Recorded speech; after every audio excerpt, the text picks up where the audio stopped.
mereka nanti paparkan agar nanti dapat saya refleksikan, saya hubungkan dengan koneksikan dengan apa yang saya peroleh pada modul yang saya pelajari, Ibu.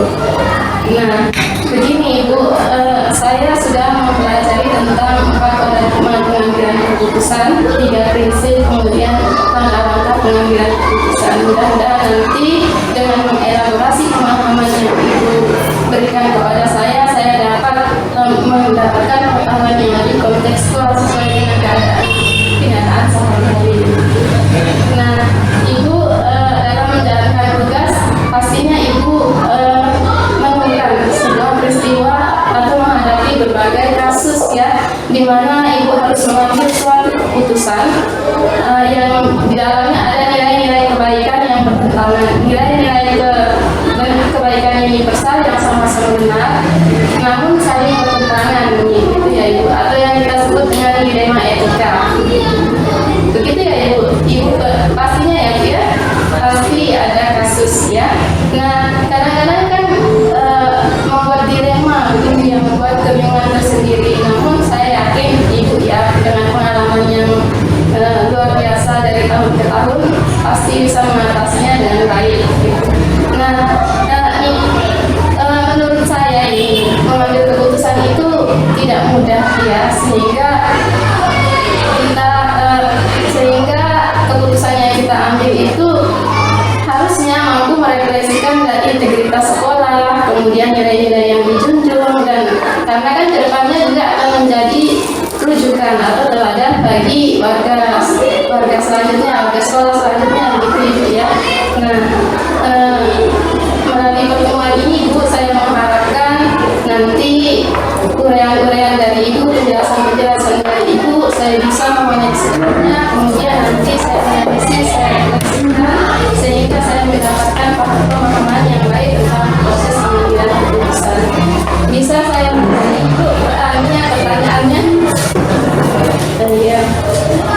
Begini Ibu, selama Ibu menjadi pimpinan di sekolah ini, adakah suatu masalah yang Ibu hadapi sebagai pemimpin di mana itu menimbulkan dilema dalam penyelesaiannya? Jika ada, bagaimana Ibu menyelesaikannya? Terima kasih ya, bisa hadir di sekolah kami SDN 2 Bereneng. Semoga apa yang saya sampaikan bisa menjadi masukan dan refleksi ke depannya, dijadikan sebagai sejenis aduan bahwa seorang pemimpin itu menggunakan beberapa teknis sehingga keputusan yang diambil itu tidak merugikan dirinya dan merugikan warga sekolah. Jadi seorang pemimpin tentunya tidak luput dari permasalahan, apalagi kita ini berada di lingkungan masyarakat yang pendidikannya masih rendah. Jadi kadang-kadang dalam hal etika bukan mereka tidak tahu, tapi mereka tidak paham bagaimana dia berhubungan dengan pihak sekolah. Tentunya banyak hal yang kita temukan di sekolah yang perlu kita selesaikan dengan cara bijak. Salah satunya adalah masyarakat ngelok ini adalah sebagian besar anak-anaknya bukan tinggal di orang tua, tetapi tinggal di nenek. Jadi tentunya pendidikan yang diberikan oleh orang tua itu beda dengan ketika dia tinggal pada bukan orang tuanya, istilahnya di nenek atau kakek. Jadi kadang-kadang beda. Salah satunya ketika anak-anak ini berkelahi antar teman. Kadang-kadang anak-anak ini melaporkan langsung kepada orang tuanya atau kakek nenek di mana dia tinggal. Kemudian spontanitas orang tua atau neneknya datang ke sekolah. Jadi menganggap bahwa anaknya itu benar. Jadi orang tua itu langsung masuk kelas, kemudian mengambil anak yang menjadi lawan, kemudian kadang pukul. Nah, ini adalah permasalahan. Nah, inilah secara tiba-tiba kadang-kadang guru kelas langsung menyuruh orang tua untuk menghadap ke kepala sekolah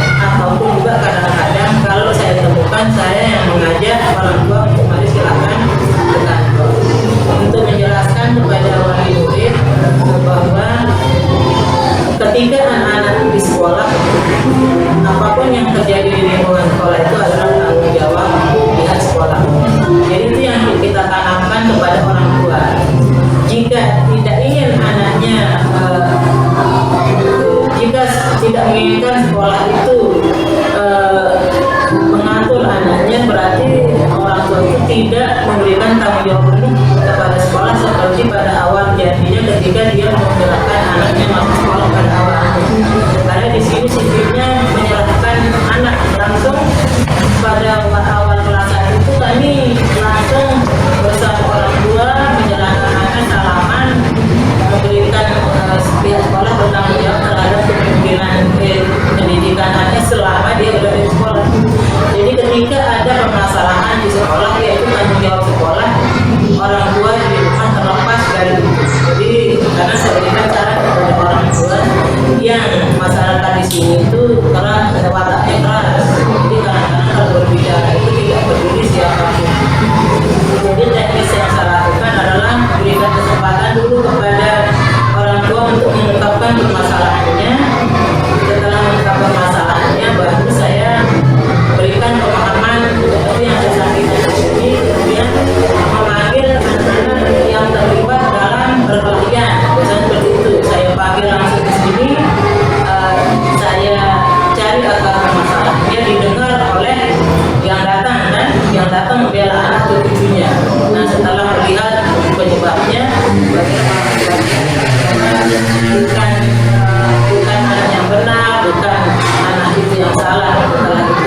Nah inilah pengertian yang saya berikan kepada orang tua, dan ada etika yang saya beritahukan kepada orang tua teknis. Jadi di sekolah itu sering terjadi kasus bahwa orang tua datang ke sekolah atas dasar mungkin kejadian anaknya mungkin ya yang berkelahi dengan temannya yang lain. Kemudian dia sepertinya tidak menghormati bahwa di sini ada bimbingan, ada aturan gitu ya. Di sini terjadi dilema antara individu yang bisa dikatakan individu masyarakat ya dengan institusi sekolah sebagai kelompok gitu ya. Di samping kasus ini mungkin ada kasus yang lain Yang masalah etika. iya yang dilema etika mungkin.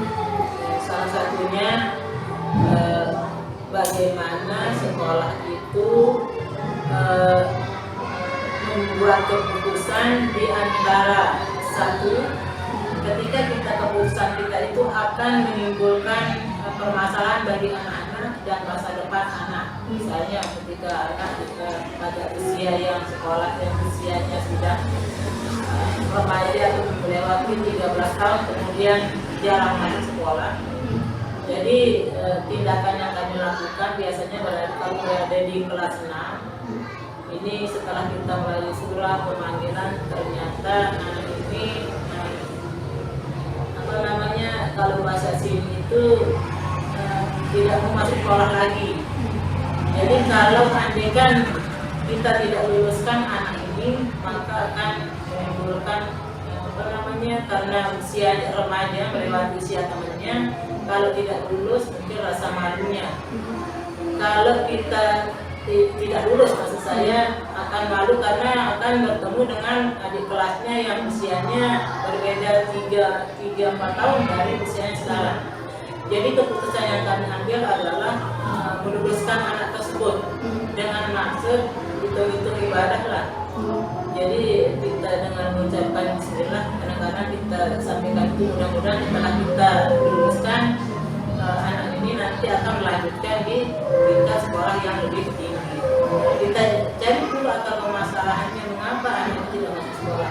Penyebabnya kadang-kadang seperti yang disebutkan tadi tinggal sama orang tua, bukan orang tuanya, kemudian orang tuanya meninggal, itu penyebabnya.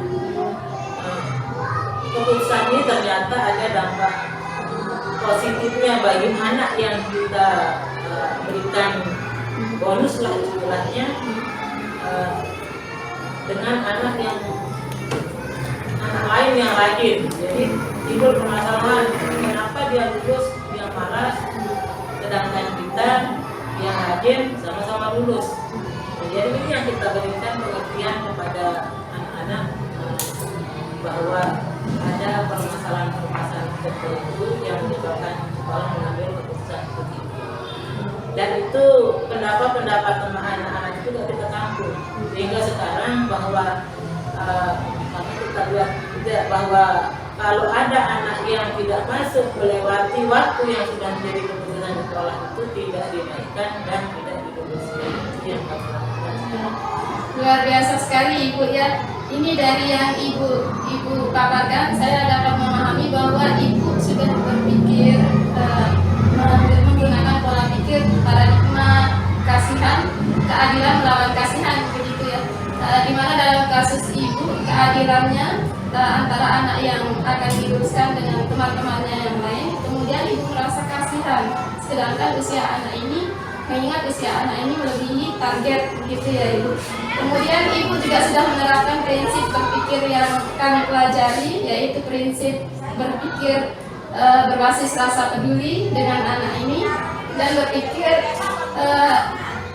hasil akhirnya, begitu ya. Dengan membaca Bismillah, Ibu luluskan anak ini dengan memikirkan hasil akhirnya, kemudian kedepannya apa yang akan ditemui oleh anak ini, begitu Ibu yang saya pahami. Kemudian dari apa yang Ibu paparkan juga saya sudah mendapatkan bahwa Ibu sudah mengambil keputusan melalui langkah-langkah yang sesuai dengan apa yang kami pelajari. Yang pertama, nilai-nilai yang tadi, nilai-nilai kebaikannya seperti keadilan, kemudian rasa kasihan, kemudian Ibu juga sudah melihat fakta-fakta seperti keadaan anak, kemudian umur anak, keadaan anak dan sebagainya ya.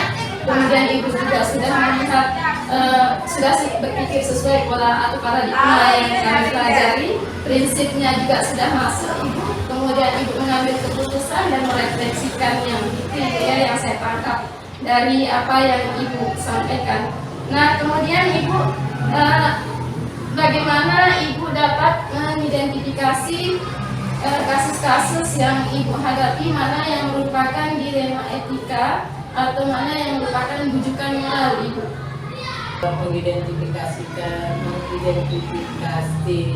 etika itu maksudnya Dilema etika kah atau bujukan moral kah suatu peristiwa yang terjadi?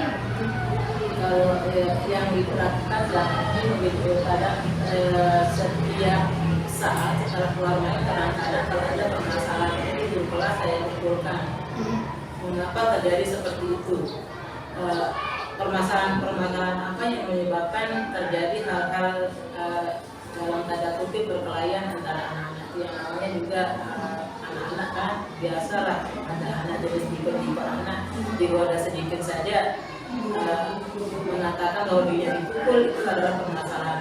Mohon kepada guru kelasnya supaya di dalam kelas itu mempererat persaudaraan di antara anak. Itu yang saya lakukan di sini. Kemudian dari segi moral, saya ini setiap pagi itu secara klasikal kesampaikan bahwa bagaimana bahwa antara guru kelas 6 itu adalah menyayangi adik-adiknya dari kelas 5 sampai dengan kelas 1. Yang kelas rendah itu menghormati kakaknya. Itu yang saya tanamkan di sini. Jadi hari kelas 6 itu jadikan kelas 5, 4, 3, 2 itu satu itu seperti menyayangi adiknya sendiri. Kemudian kelas bawah itu menghormati kakaknya. Jadi untuk mengurangi anak-anak yang sering berkelakuan lebih, bukan nakal, yang tidak boleh kita mengatakan anak itu nakal, karena berkelakuan lebih itu yang menjadi tugas kita bersama. Alhamdulillah kemudian di sekolah ini sering kita mengadakan kegiatan-kegiatan sehingga jarang terjadi lagi perkelahian itu karena sibuk dengan bermacam-macam kegiatan.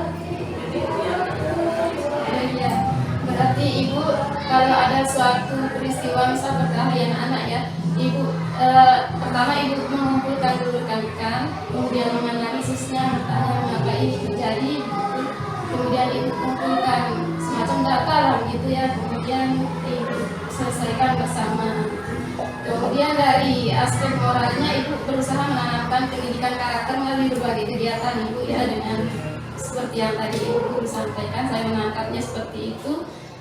Dan dengan memberi wejangan atau pesan untuk saling menghormati, yang menyayangi akan kesekali itu ya Ibu. Nah, di dalam modul yang saya pelajari Ibu ada dua macam dilema, ada dilema etika namanya dan dilema bujukan moral ya. Kalau dilema etika seperti yang tadi Ibu Guru sampaikan, ketika meluluskan anak dengan target usia yang sudah melewati, sedangkan perilaku yang kurang sesuai begitu Ibu ya. Nah, itu sudah termasuk dilema etika ketika kebenaran, rasa keadilan ibu terhadap anak yang lain dan rasa kasihan ibu yang saling bertentangan begitu. Berarti ibu sedang mengalami dilema. Namun ibu memutuskan dengan cara yang baik, bermusyawarah, kemudian ibu refleksikan dan ambil keputusan begitu ya Ibu. Dan yang kedua sudah namanya bujukan moral, di mana ada kebenaran melawan kesalahan begitu Ibu. Nah, yang belum saya tangkap ini Ibu, bagaimana Ibu mengidentifikasi yang untuk bujukan moralnya ini? Kalau yang dilema etikanya sudah tadi ya Ibu, bagaimana Ibu melakukannya identifikasi terhadap bujukan moral? Bujukan moral yang saya lakukan selama ini biasanya, atau mungkin begini biar saya berikan contoh misalnya, ibu sebagai pimpinan sudah mengalokasikan dana bos misalnya A, B, C, D misalnya. Kemudian ada salah seorang misal dengan kebutuhan yang sangat mendesak begitu, memohon kepada ibu untuk meminjam dana bos misal. Itu kan salah satu termasuk kasus bujukan moral Ibu ya. Bagaimana Ibu mengidentifikasinya? Itu apakah ini dilema etika ataukah dilema bujukan moral gitu? kalau permasalahan itu jadi sejenis apa sedang ada ini jarang terjadi di sini, seperti yang salah satu yang disampaikan tapi ketika misalnya di anak-anak ini maksudnya dulu Bisa pokoknya di lingkungan sekolah ya, jadi ketika biasanya kalau di murid biasanya ketika anak-anak yang berkemampuan kurang, ada anak yang di sini di lingkungannya sudah mengambil di lingkungannya. Dan yang saya lakukan adalah bertanya mengapa sampai terjadi seperti itu. Biasanya saya sisipkan mengapa seperti itu. Kalau memang dia karena tidak ada yang memberikan uang, biasanya saya kasih sendiri dengan uang saya itu dari segi murid. Jadi ketika ada anak-anak yang mengalami kan itu kelakuan tidak benar, itu mengambil uangnya. Jadi itu saya identifikasi dia mengapa dia mengambil milik temannya. Yang saya lakukan, saya tidak menggunakan apa, saya kadang menyisipkan di dompet saya, sekedar memberikan anak itu sedikit uang belanja sehingga dia tidak akan mengambil lagi milik temannya. Kemudian dia bahwa kegiatan ini itu adalah perbuatan yang dilarang dengan balasannya seperti itu yang kita menjalin keputusan bersama antara sekolah dan kita itu harus satu politik Iya, baik Ibu. Saya sudah bisa menangkap langkah-langkah yang Ibu ambil ketika mengambil keputusannya, yaitu dengan cara berkomunikasi, berkoordinasi dengan pihak terkait, mengambilnya pihak-pihak yang terkait, kemudian memutuskan bersama, ya, dan bermusyawarah. Selanjutnya Ibu tadi Ibu sudah memasukkan panutan berarti ya dalam pengambilan keputusan itu. Nah, selanjutnya Ibu, hal-hal yang selama ini Ibu anggap efektif dalam pengambilan keputusan dalam kasus dilema etika itu bagaimana? Hal yang Ibu anggap efektif? Ya, paling efektif itu adalah memanggil orang tua. Jadi itu yang paling efektif. Jadi kalau ada permasalahan di sekolah, baik itu di sekolah maupun anak-anak seperti yang tadi di sekolah, bersurat kepada orang tua untuk datang ke sekolah itu paling efektif. Jadi orang tua tahu permasalahannya, pihak sekolah sudah menyampaikan permasalahannya, sehingga antara orang tua dan pihak sekolah itu terjalin hubungan yang baik. Dan alhamdulillah orang tua sekarang peduli kepada anaknya, jadi tidak pernah lagi membenarkan anak itu.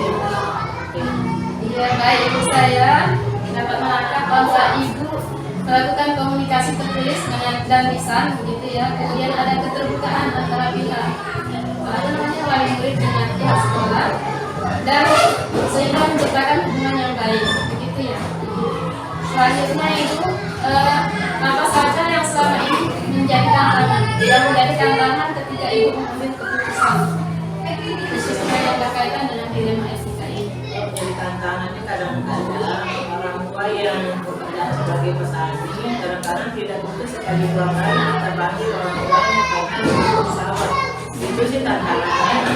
Jadi salah satu yang bisa lakukan akhirnya kita yang berkunjung ke rumah. Kalau surat sampai 3 kali dia tidak datang, kita yang pihak sekolah itu menjadi penyebab kenapa orang tuanya tidak datang ketika ada pemanggilan. Jadi kita langsung yang bersangkutan, baik itu saya pribadi ataupun ibu kelas. Kadang-kadang lebih banyak ibu kelas menjadi apa sebabnya anak itu orang tua itu tidak datang ke sekolah. Itu kendalanya sih. Kendalanya orang tua yang letaknya naik kami, jadi waktunya masih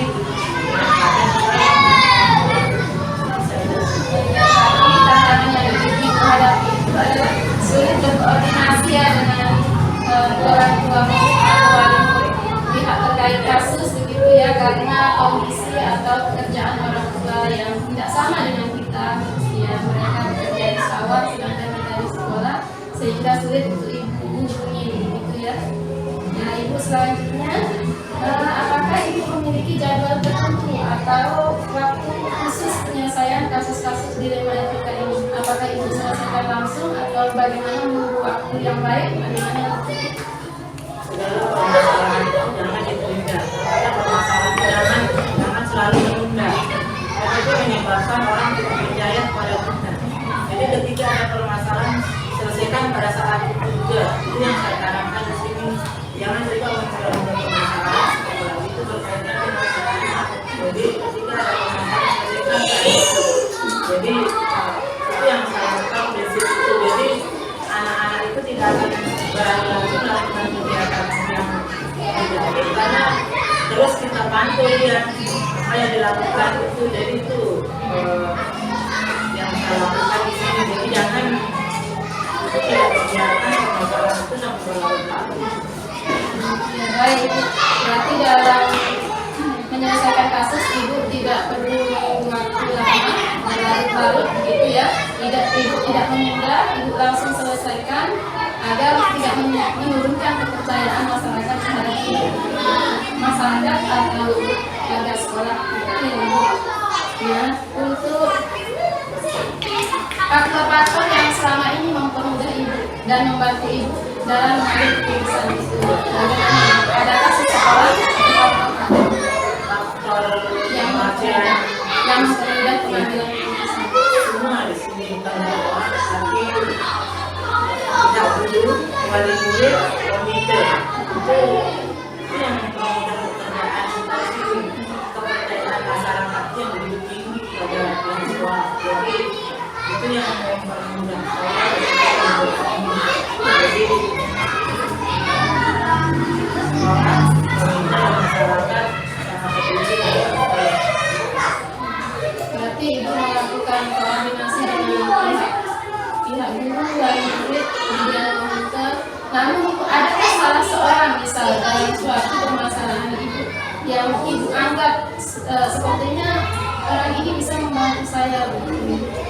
Misal ada nggak misal dari atasan ibu atau dari mungkin keluarga, mungkin yang ibu perlu contoh darinya? Ada nggak ibu? Atau Jadi anak kita lah. idola lah maksudnya. Saya itu bukan hanya yang sekarang ya. Dulu pada saat saya sebagai Sekolah yang lain menjadi suatu keyakinan yang dapat dipercapai kemudian terapkan di sekolah ini. Itu ya ibu. Selain dengan yang tadi berkoordinasi dengan semua pihak.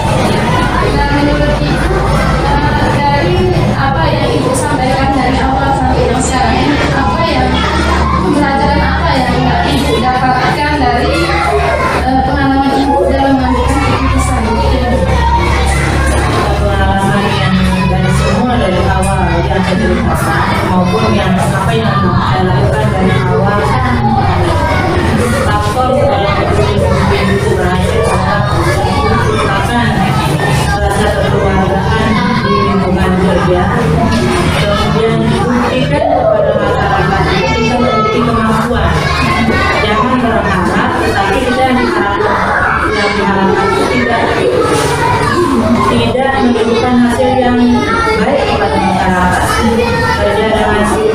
ialah bertanggung jawab,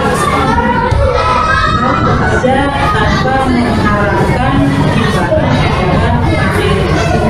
Tugas kita adalah untuk menciptakan generasi penerus bangsa yang membutuhkan kita, bagaimana kita betul-betul bertanggung jawab peduli kepada menjadi generasi penerus bangsa yang dari bosan-bosan dan awal saya dan pagi-pagi anak-anak selalu setiap pagi itu saya ceritakan tidak ada hari tanpa satu kemudian saya jalan keluar sekolah untuk aku dari kelas 1 sampai kelas 6 setiap hari bagaimana kemisiannya, bagaimana suasana perjalanan.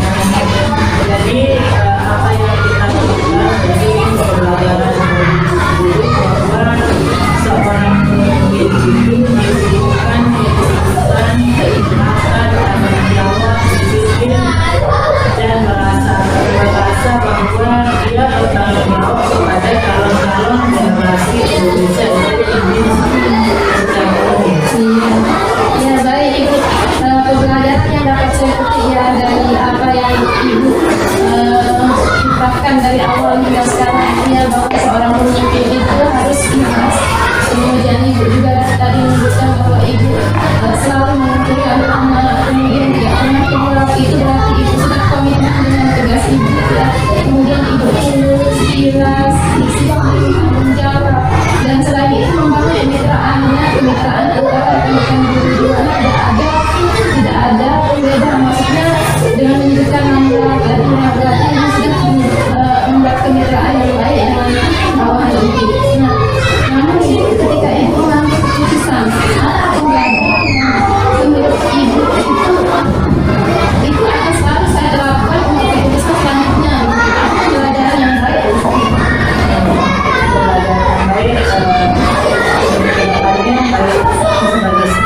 dari saya orang nanti kadang-kadang keputusan kita yang tidak semua bisa melaksanakan keputusan itu disebabkan oleh kemampuan diri itu. Jadi ketika kita menghadapi keputusan itu jangan menyebabkan kita kurang perhatian kepada diri itu. Jadi yang bisa saya lakukan itu ketika berbeda-beda kemampuan itu dalam menerima semua keputusan kita dalam kepala sekolah yang menyebabkan kita menjadi orang yang melakukan tapi yang disampaikan bahwa jangan cepat terpengaruh ketika guru lain melakukan temannya. Jadi itu yang aku kemudian dengan karena dari satu ke guru yang lain. Jangan sekali-kali kita menjadikan sebagai apa masukan dari teman itu menyebabkan kita untuk menjadi kita. Jadi kita kepada diri dulu, karena ucapan diri jangan kita sebagai kata dengan apa yang disampaikan oleh guru lain itu yang ya baik Ibu, saya dapat menangkap dari apa yang Ibu katakan dari awal sampai akhir ya. Berarti dalam pengambilan keputusan Ibu sudah pro dengan guru ya. Kalau tidak pro dengan guru berarti nanti berdampak pada keberpihakan kepada murid ya Ibu, dan semua kegiatan yang Ibu lakukan berarti Ibu sudah pro. Kemudian yang kedua, Ibu juga sudah bertanggung jawab, mampu mempertanggungjawabkan keputusan yang Ibu ambil. Kemudian yang ketiga, Ibu sudah menunjukkan nilai-nilai kebajikan seperti yang tadi rasa keadilan, kemudian rasa kasihan. Dan selain itu, 3 poin yang saya sampaikan tadi berpihak pada murid seperti itu yang tadi bertanggung jawab dan nilai-nilai kebajikan yang Ibu juga sudah melaksanakan prinsip pengambilan keputusan seperti yang tadi Ibu berpikir berbasis peduli ya, dan melihat dampak akhirnya juga, atau berpikir berbasis nilai akhir. Ada 2 prinsip yang Ibu terapkan dari 3 prinsip yang saya pelajari. Selain yang oh iya 3, 3-tiganya masuk Ibu kalau saya ingat. Ibu sudah melakukan prinsip berpikir berbasis syariah, ya, kemudian berpikir berbasis peraturan. Tadi Ibu menyebutkan kalau tidak sesuai peraturan tidak boleh tidak menaik orang. Kemudian yang ketiga, berpikir berbasis rasa peduli pada kasus anak yang tadi. Ya, kemudian dalam pengambilan keputusan Ibu tidak mengambil langkah-langkah yang sesuai dengan apa yang saya pelajari. Pertama, Ibu melihat nilai-nilai kebaikannya. Kemudian Ibu melihat fakta-fakta apa yang terjadi. Ibu menelusurinya. Kemudian Ibu mengomunikasikannya dengan rekan, dengan komite dan sebagainya, begitu Ibu, ya. Dan selain itu Ibu juga melakukan uji intuisi, ya. Kemudian Ibu juga melakukan menggunakan panduan idola seperti kepala sekolahnya Ibu, ya. Ibu dalam pengambilan keputusan Ibu, ya. Selanjutnya dari pengambilan keputusan yang Ibu lakukan, Ibu juga melakukan refleksi dengan bersama guru, ya. Sesuai sekali dengan apa yang saya pelajari. Saya berterima kasih banyak atas kolaborasi yang kita lakukan hari ini. Mudah-mudahan saya bisa menganalisis dan merefleksikannya dengan baik sesuai dengan apa yang saya pelajari. Cukup hanya ini Ibu, cukup pertanyaan dari saya. Mohon maaf atas waktu Ibu yang saya sita. Terima kasih banyak atas penjelasan Ibu. Semoga kita tetap berada dalam keadaan sehat walafiat dalam jalan yang kita suka. Terima kasih banyak Ibu.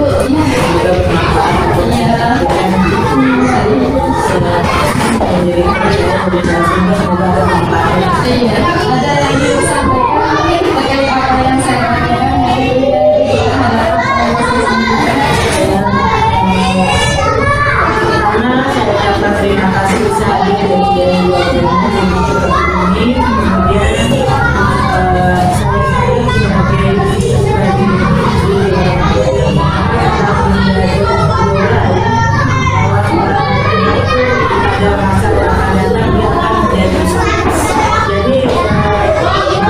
jadi ini tadi yang kita gunakan tapi kalau bergerak akan menjadi seperti hal yang akan menjadi kepala sekolah ambil apa yang baik yang didapatkan dari beberapa orang yang ada di tempat yang didatangi kemudian implementasikan jadi jangan hanya menguasai IT saja tetapi seorang kepala sekolah bukan hanya dia harus pintar tapi harus cerdas orang bisa belajar dari buku tapi cerdas itu bisa salah satunya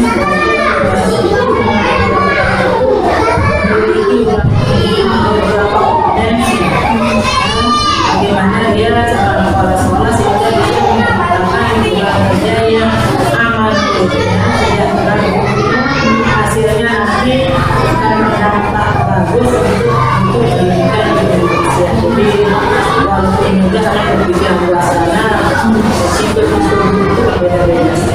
Jadi pengambilan keputusan ini jangan nanti menjelaskan antara otak dan hati. Kalau sudah begitu, rasa dan otak itu harus berusaha. Jadi keputusan yang kita ambilkan itu tidak akan memberatkan, tidak akan menyakiti bagi rekan-rekan kita. Ya,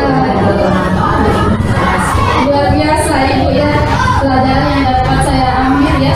Ibu mau berpesan kemudian terapkan, ya, kemudian cerdas membaca situasi, aman menurut sejahtera guru, kemudian menyeimbangkan rasa pikiran dengan rasa. Itu yang dapat saya ambil. Terima kasih banyak Ibu, luar biasa sekali, ya. Assalamualaikum warahmatullahi wabarakatuh.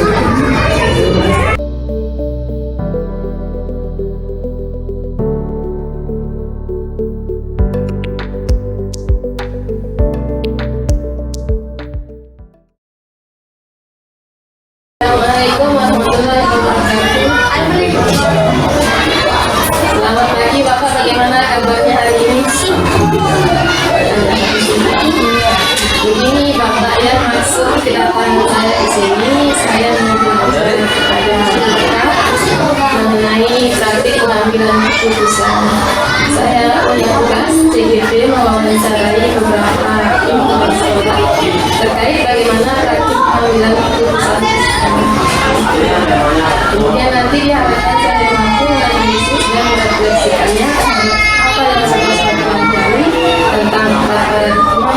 kritik dan rangka-rangka pengambilan keputusan. Terima kasih Bapak. Dalam menjalankan tugas, Bapak kan sebagai pemimpin pasti menentukan peristiwa atau menghadapi berbagai situasi, di mana situasi ini harus diambil keputusannya. Kemudian ada nilai-nilai kebajikan yang saling bertentangan atau yang kita sebut dengan dilema etika begitu.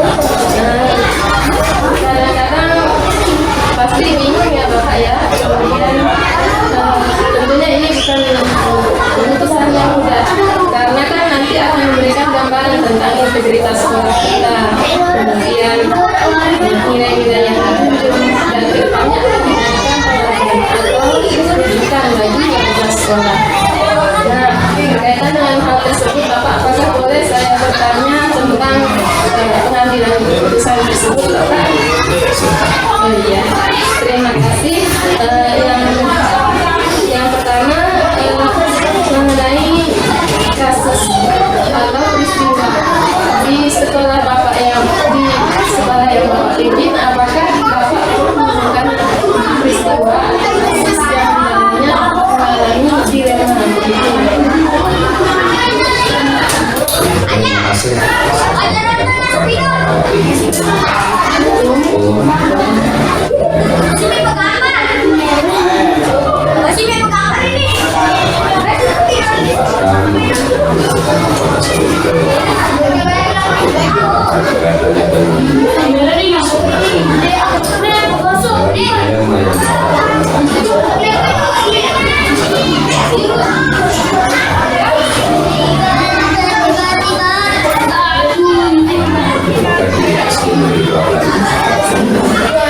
Salah satu contoh yang bisa kami anggap sebagai SD Negeri 2 Kalayan ini ada termasuk salah satu sekolah yang diminati oleh masyarakat.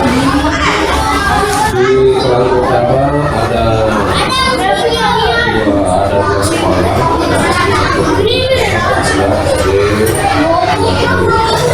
kemudian di tetangga sebelah ada SD dan SD Dua Kalayan Selatan. Di antara sekolah-sekolah yang ada di sekitar SD Dua Kalayan Selatan ini, terutama sekali pada saat perekrutan siswa baru atau ajaran baru, kadang-kadang di sana memunculkan suatu dilema di antara sekolah-sekolah yang lain. Kenapa terjadi suatu dilema? Karena sebagian besar masyarakat yang ada di sekitar wilayah Kalayan Utara dan Kalayan Selatan itu rata-rata ingin memasukkan mendaftarkan anaknya ke SD karena dianggap untuk SD kita di luar maju dibandingkan dengan yang lain. Ini bisa dibuktikan dari jumlah siswa yang kita miliki itu sampai 372 orang siswa.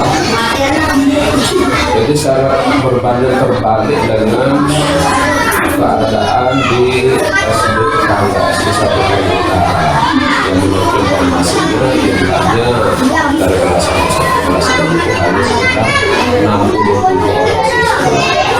Nah, pada saat terjadinya hal demikian, ketika kita berkoordinasi dengan pihak dinas, yaitu Kejabun Dinas Pendidikan dan Kebudayaan Kabupaten Lombok Timur, akhirnya dikeluarkan suatu kebijakan bagaimana membatasi atau meratakan jumlah peserta didik yang masuk di Kabupaten Pendidikan dengan membagi sistem zonasi, menggunakan sistem zonasi. Namun demikian, sekalipun sudah kita buatkan zonasi, ya, masyarakat yang ada di luar zonasi itu tetap masih ngotot dan malah kadang-kadang di sana terjadi benturan ataupun perdebatan yang cukup mereka sekolah dengan orang tua wali. Di satu sisi dia ngotot untuk tetap harus memasukkan anaknya sekolah di sini, ya di luar Utara. Di sisi lain sekolah yang lain itu masih masih kekurangan. Nah pada saat ini suatu dilema yang harus kita ambil, itu kadang-kadang ini kita langsung berkomunikasi dengan pihak kantor bagaimana solusinya, ya bagaimana solusinya. Akhirnya dengan segala macam cara kita merayu dia supaya dia mau masuk ke lain, dan terutama kita juga kadang-kadang tidak lupa. Di satu sisi juga kita keterbatasan rombongan kita 13 rombongan, sementara kalau kita ada grup betul semuanya itu kita akan menjadi penumpukan jumlah siswa. Jadi memang antara keinginan orang tua wali yang mendaftarkan anaknya untuk bersekolah di sini dengan ketersediaan orang yang ada di itu ya Bapak. Jadi Bapak mengalami dilema tentang masih ada fakta bahwa sekolah Bapak adalah sekolah yang diminati dengan jumlah siswa yang lumayan banyak, 247 siswa, bertolak belakang dengan sekolah sebelah ya, tetangga. Kemudian fakta yang lain, orang tua yang ngotot begitu ya, ingin menyekolahkan anaknya di sini, sedangkan dari pihak UPTD ya ingin menerapkan sistem zonasi upahnya. Dari sini Bapak mengalami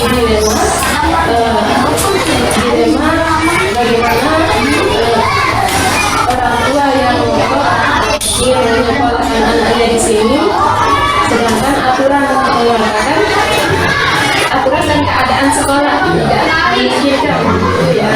Ya berarti pikir berbasis peraturan gitu Bapak ya. Kemudian tadi sudah penyelesaiannya dengan berkonsultasi ke pihak dinas. Kemudian apa yang keputusan Bapak ambil waktu itu ketika kemudian keadaan sekolah tidak memungkinkan, bagaimana keputusan yang Bapak ambil?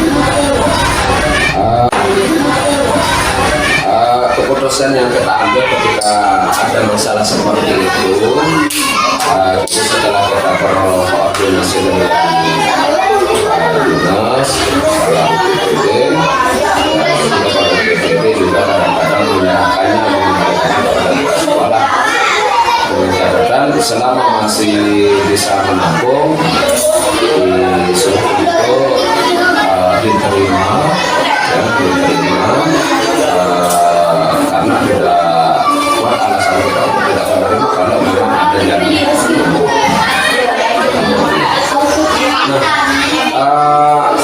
kadang-kadang kita menerima tetapi mirisnya kita memperhatikan sekolah yang kekurangan kita berharap kedepannya kepada pihak dinas atau ini menerapkan sistem itu harus menggunakan aplikasi, menggunakan sistem sehingga tidak ada komunikasi antara pihak sekolah dengan orang tua yang ngotot menyerahkan anak. Jadi kalau sistem sudah dibuat itu kalau bukan suaranya otomatis dia tidak bisa masuk. Tetap kita bisa menerima dia selama sekolah masih mampu bisa alhamdulillah dari kampung sekolah karena kemarin 3 rombel di mana jumlah rombel itu orang per 1 rombel. Jadi Bapak terima selagi masih bisa ditampung. Kemudian untuk selanjutnya Bapak menggunakan sistem ya, sistem TPDD agar antara orang tua dengan sekolah yang tidak langsung berkomunikasi tetapi melalui sistem.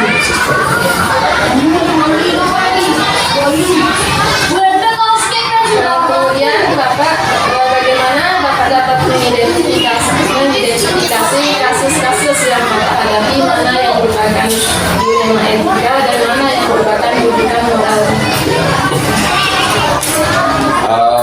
mengidentifikasi kasus-kasus yang berkaitan dengan pidana etika dan pidana itu pertama tentunya analisis hukum karena kita tidak ada kasus-kasus yang mungkin ada di sekolah kita ya dan alternatif antara lain kita juga membuat semacam sistem pemberian teguran atau sanksi kepada siswa baik itu kepada siswa. Sistem pemberian teguran dan sanksi ini ya istilahnya ditentukan masing-masing itu bukan poin-poinnya. Ketika itu sampai pada mencapai poin maksimal, kemudian tersebut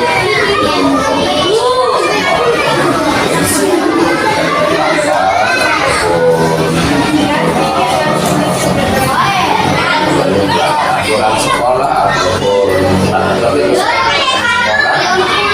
kalau poinnya itu sudah mencapai maksimal, kemudian kita dipaskan identifikasinya itu ya bicara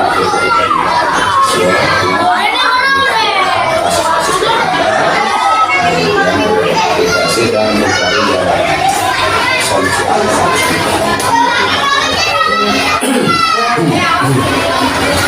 Untuk kasus yang tadi ya kasus secara umum ya.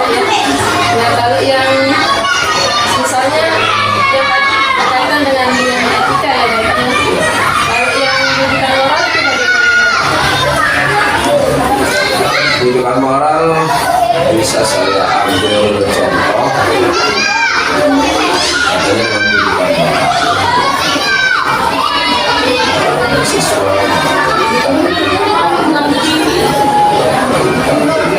kita tidak hanya sekadar menghadapi kenyataan bahwa kita memiliki siswa yang banyak seperti siswa tadi, tetapi di satu sisi juga kita menjadi kekurangan tenaga pendidik, karena ada guru yang pensiun sementara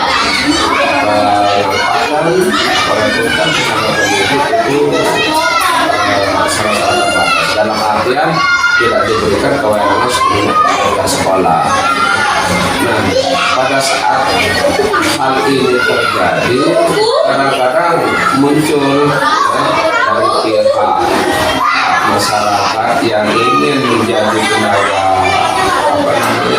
pendidik atau tenaga pendidikan yang ada di sekolah. Kadang-kadang muncul semacam sikap-sikap yang mungkin terlihat sebagai itu hal yang bertentangan dengan moral bangsa kita. Misalnya ya istilah dengan bujuk rayu bagaimana supaya kita bisa melakukannya dengan cara membayar dan sebagainya. Ya saya pikir itu adalah hal-hal yang bertentangan dengan kaedah-kaedah pendidikan. Jadi kalau sudah sampai seorang guru atau tenaga kependidikan melakukan hal seperti itu, berarti moralnya sudah kurang. Dari kasus-kasus yang Bapak hadapi untuk mengidentifikasinya, kalau untuk bidang etika Bapak melakukan analisis dulu, memilah-milah kasusnya, kemudian mencari alternatif atau solusinya. Ya, kemudian yang untuk pendidikan moral dengan cara Bapak lihat dulu kasusnya, kemudian apakah bertentangan dengan moral kita atau intuisi kita ya. Kemudian kalau ada bujuk rayu, kemudian ada indikasi pelanggaran hukum di sana berarti ya. Terima kasih Bapak, saya sudah menemukan cara Bapak mengidentifikasi kasus bidang etika dan pendidikan moral. Yang selanjutnya Bapak bagaimana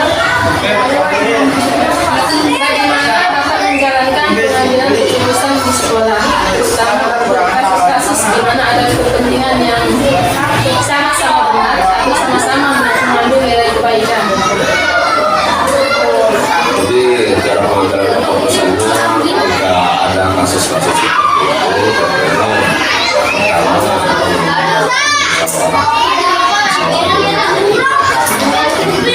musyawarah dulu, kemudian kasus itu kita angkat dan secara bersama-sama kita diskusikan, kita musyawarahkan bagaimana cara penyelesaian kasus yang dimaksud.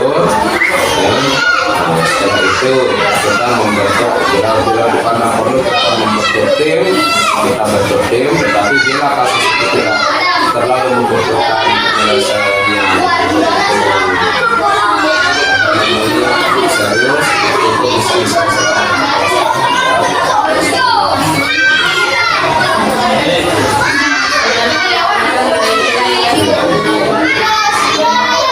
Jadi Bapak dalam menjalankan pengambilan keputusan ini melakukan musyawarah diskusi dengan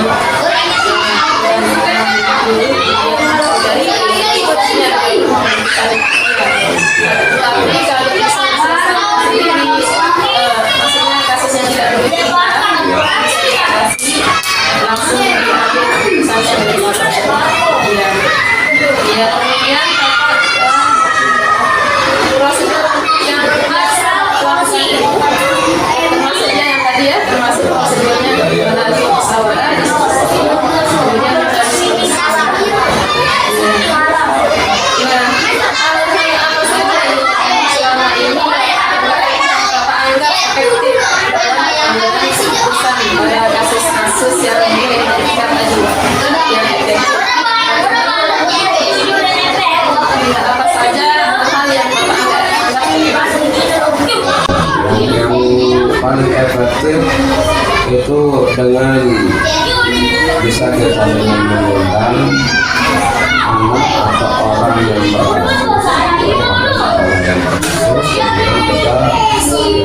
diskusikan, duduk bareng, ya, kita musyawarahkan, kita sampaikan kasusnya apa, bagaimana, kemudian ya istilahnya kita diskusi dengan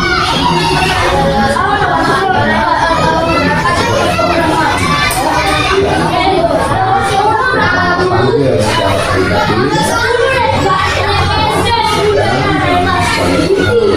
secara komunikasi bagaimana kita saling gunakan kalau hal yang kita lakukan itu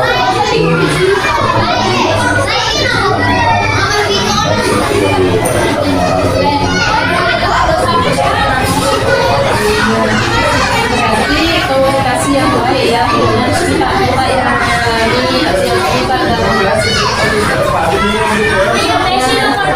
Bapak hal apa saja yang selama ini merupakan tantangan dalam pengambilan keputusan? ya, tantangan yang kita hadapi biasanya kalau kita menghadapi situasi seperti ini, katakanlah anak atau pemilik yang kasus seperti itu, ketika masalah itu kita angkat, kadang-kadang yang bersangkutan melakukan pembelaan diri, motor. Kalau apa yang dilakukan itu tidak bertentangan dengan etika, tidak masuk dengan orang, tetapi setelah kita perjelas perdalam masalahnya, kasusnya, sekalipun itu mungkin kasusnya tidak terlalu meluas, tapi itu sudah ada bibit-bibit yang mengarah ke hal yang berkaitan dengan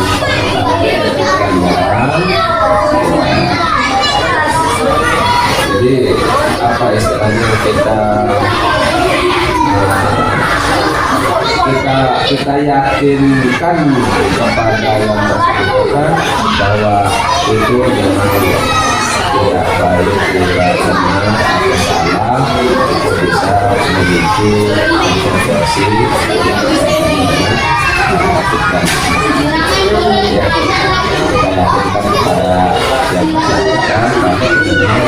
itu Artinya ada tidak terbukaan begitu ya. tidak terbuka. Sifat kita manusia ingin benar, mau menang, ya, yang dikatakan dia menutupi ya. Itu tantangannya ya. Apakah Bapak memiliki jadwal khusus dalam penyelesaian kasus pidana di suatu tempat, ada waktunya atau langsung bagaimana Ya, ya? terima kasih. Jadi ada kasus-kasus yang sifatnya mungkin penjelasannya secara insidental. Jadi kalau kasusnya itu harus segera diselesaikan, ya tidak harus menunggu waktu beberapa waktu lama, harus segera diambil sikap, ya harus segera diambil sikap. Tetapi kalau kasusnya itu masih bisa tidak terlalu beresiko gitu, ya itu bisa kita jadwalkan, bisa kita komunikasikan. Penjadwalannya pun itu tidak sepihak, penjadwalannya itu harus berkomunikasi dengan yang bersangkutan, kita kasih tahu rencana kita, orang kita, kemudian pada saatnya jadwal akan kita eksekusi. Tergantung dari report atau masalahnya. Kemudian maka langsung jika perlu penanganan khusus maka perlu dijadwalkan, koordinasikan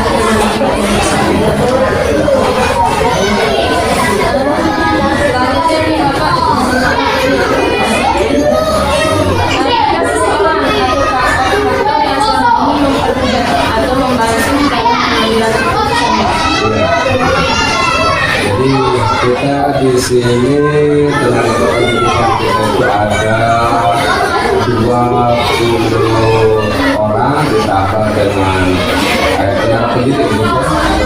Tenaga pendidik ada 20 orang dan tenaga pendidikan ada 3 orang. Ya.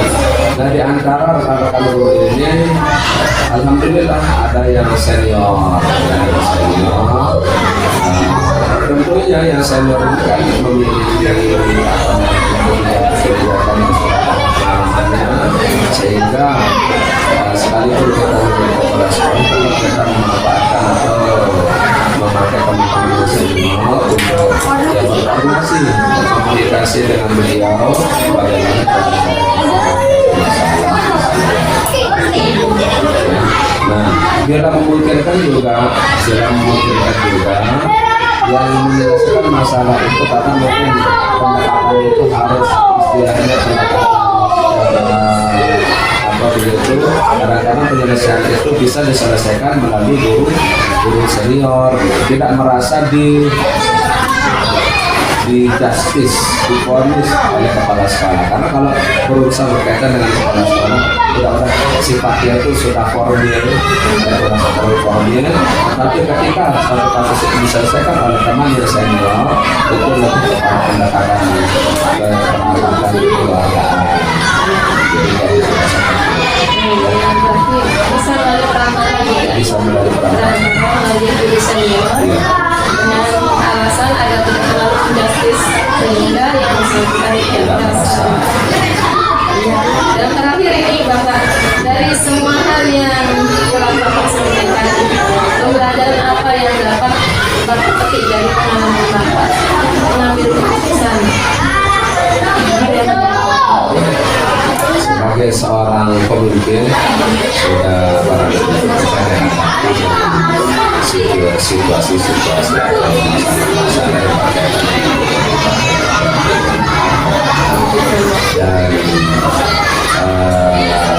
pengalaman itu tentunya berangkat dari pengalaman kita sudah menjadi guru yang selama sekian tahun.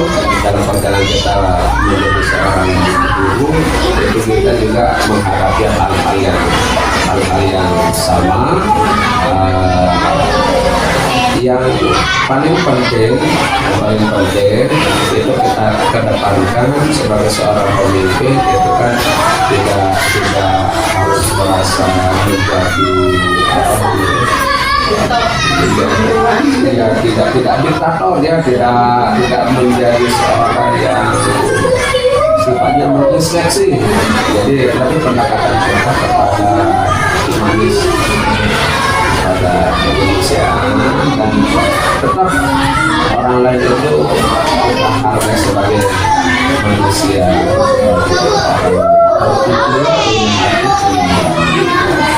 sehingga ya alhamdulillah dalam penyelesaian masalah-masalah kasus-kasus seperti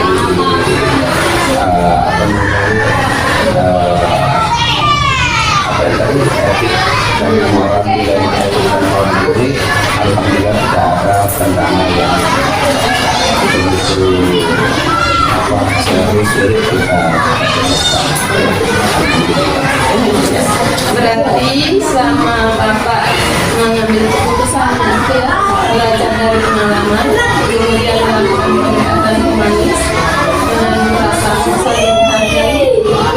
Kemudian kalau bisa saya petik dari apa yang Bapak katakan tadi, itu komunikasi juga ya, keterbukaan antara pihak. Bapak antara waktu kemudian saya bersangkutan dengan kasus belajar dari pengalaman, kemudian humanis, komunikatif, pendekatan keluarga, dan tadi saya begitu Bapak ya. Terima kasih banyak Bapak atas waktu dan kesempatannya. Mohon maaf Bapak sudah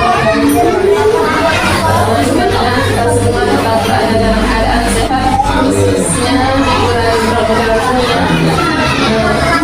di mana dalam kondisi yang